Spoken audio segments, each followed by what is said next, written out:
আসসালামু আসসালামু আলাইকুম। আজকে ঝটপট রান্নায় আপনাদের সবাইকে স্বাগতম। আজকে আমি ঝটপটভাবে রান্না করে নিচ্ছি ফল দিয়ে আর ডাল দিয়ে।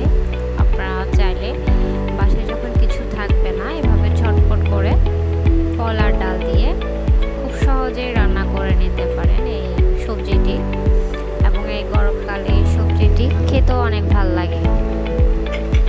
তো আমি প্রথমে ফল আর ডাল আর শুধু পেঁয়াজ আর রসুন দিয়ে একটু লবণ হলুদ দিয়ে হাতে মাখিয়ে নিব। সাথে আপনার একটু তেলও দিয়ে নিব।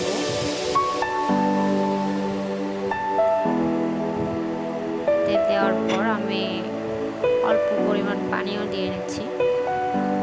পানি দিয়ে তারপর হাত দিয়ে ভালো করে মেখে নেব। মেখে আমি এটা চুলায় বসিয়ে দিব আপনার 5 মিনিটের মতো, কারণ এটা হতে তেমন সময় লাগে না, খুবই অল্প সময়ে এটা হয়ে যায় এবং খেতেও অনেক ভালো হয়। আপনারা অবশ্যই বাসায় এভাবে একবার ট্রাই করে দেখতে পারেন। আমি একটু হালকা ঝালের জন্য উপরে কাঁচামরিচ